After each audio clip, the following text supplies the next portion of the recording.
run the left turn arrow. I'm sure Adam Carolla would be proud. It's good stuff. We're up and back at it. It's 4:55 in the AM right now, and yeah, it's I completely forgot it was St. Paddy's Day.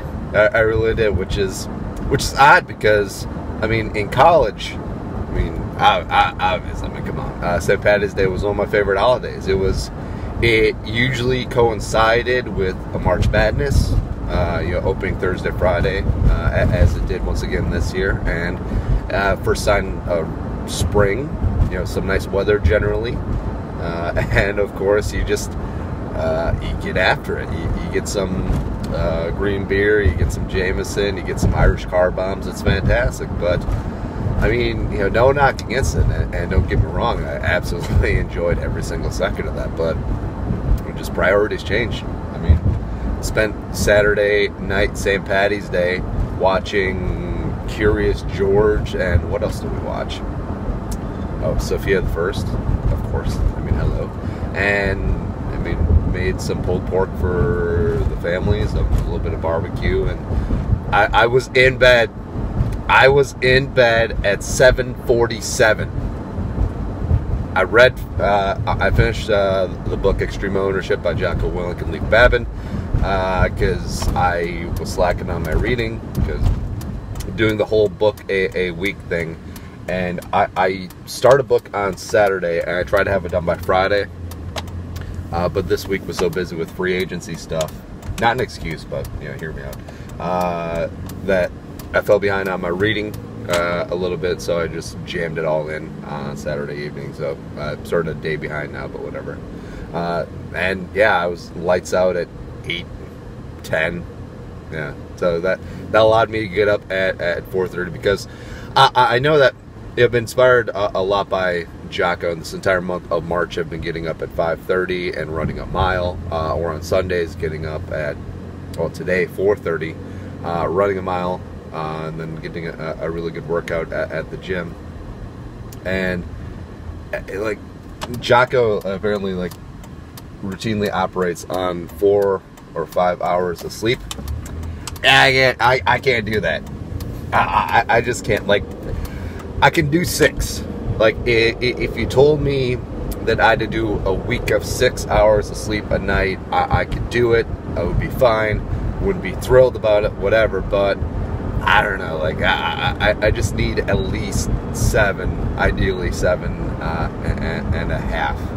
But as far as books wise, something I'm also doing throughout the off seasons, I'm forcing myself to read, because I've never been a voracious reader. I've never been someone who just like gets after Harry Potter or I don't know, some other books that the kids read. First off, I don't like fiction. I'm not a big fiction reader, so that could also explain it. But yeah, ever since I was a kid, something that me and my dad really enjoyed together was military history. Like, we would watch war movies, we would watch the History Channel, like, relentlessly before it became Pawn Stars and Swamp People or whatever the crap it is now. And I'll fully admit, I became a military history nerd. Like, I'm mainly into Roman history, Roman military history, and then World War II, and then also like modern warfare stuff. Greatly interests me. So, also as a kid, I was really a big Civil War fan, which is weird to say. Like, you're 12 years old and you're all espousing facts about Antietam. You're like, bloodiest day in American history, teacher, or something like that. Yeah, but so that's the vein of books that I'm really pushing. Reading at the moment. I really like biographies, whether it be athletes, coaches, military leaders, or just great people throughout history. And I like you read about their stories, their beginnings, their basically what they do. Like, if I could get a list of what all these great people throughout history just did on a given day, I would just find that interesting. When did they sleep? When did they eat? When did they work? Did they exercise? Did they bang their mistresses? All these interesting little tidbits, because I don't know, like reading biographies of great men and women. I think that just pushes you towards greatness. It gives you a couple of footsteps that you can emulate, because anything you really want to accomplish in life outside of like be a professional video game player, I guess, has been done before, and even like video game player, that's definitely been done in recent history as well. And just go after that. That's why I've been reading a lot of like military books, and just finished Extreme Ownership by Jocko Willink and Leif Babin, and now I'm reading Hal Moore's book. Forget the title exactly, but it's not We Were Soldiers, it's his leadership book. I'm really excited about that. Just complete American badasses like General Hal Moore, Major Dick Winters. Just, I love it.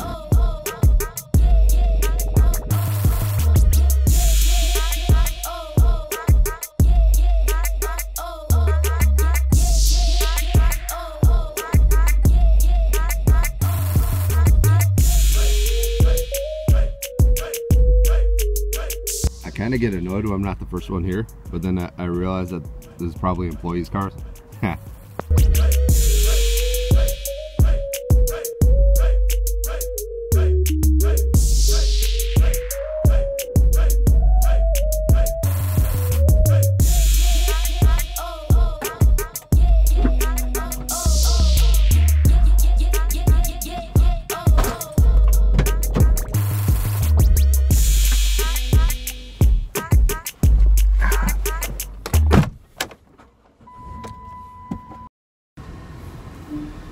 Sunday morning workout is hammered and all done. Did some light deadlifts, and then did a lot of arm day. Like we talked about previously, if you're gonna drag your ass out of bed on a Sunday morning, a blessed day of rest, may as well do something that you enjoy doing. Yeah. And well, it was actually fun. I was going to do light deadlifts because I'm working on a different grip and also just working on my form. But then there was like a CrossFit-ish like suburban house mom, jacking up the same weight as I was. Like she was going heavy, and I was like, I can't let this stand. I definitely gotten to the point where it's more important for me to stay in the game as opposed to try to show off, or not saying that you're not pushing yourself, but the fact that I'm not trying to be putting up 315 or 405 anytime soon, or the 1 rep maxes, to be honest, because I mean, just me having an injury and just being out of the game for weeks, months, like nah, not at this point. It's all about maintenance. It's all about maintenance till we die. But something I really enjoy is every day I do 20 minutes in the sauna, get some dry heat, get some heat shock therapy going on, reaping all those benefits. And I read. I just bring the book in there. I wear earplugs so people don't try and talk to me. People are very chatty in the sauna, which is always kind of weird. But yeah, bring the book in there with me, get 20 minutes of solid reading in, and it really helps, especially since we're on our book a week kick. And the book I'm reading now is Hal Moore on leadership, and one of the early lessons that he lays out, there's always one more thing you can do. And of course, Hal Moore was the lieutenant colonel, the commander of the battalion, 7th Cav, 1st Battalion, 7th Cav, in the Battle of Ia Drang, in like the first major conflict between the United States and the North Vietnamese in Vietnam. He was part of the Air Cav. He was part of We Were Soldiers. You saw the movie. And there's always one thing that you can do, whether you're in a hell on earth situation, whether you're in battle, whether you're in prison, whether you're doing something trivial, like, oh, I'm at Starbucks and they're out of the blue raspberry macchiato syrup. There's always one thing you can do. You can get something else, or you can drink real coffee, which is always an option too. But yeah, whatever. But I think it's a good lesson, because we do get caught up, and I'm fully guilty of this as well, of getting caught up in our own in our own stuff, you know, where everything seems like the end of the world, whether, you know, Target is out of diapers, or you got hit with a big medical bill that insurance isn't picking up, or you have a minor car accident, or anything like that, or even like very trivial things, right? And there's always one more thing you can do, whether it's just controlling your mental attitude. Like, there's always, you can't control events, you can always control how those events make you feel. And that's sort of the anomaly, or not anomaly, just like weird thing with the internet, especially like Twitter, outrage, or online fake outrage all the time. It's, you know, these events will happen.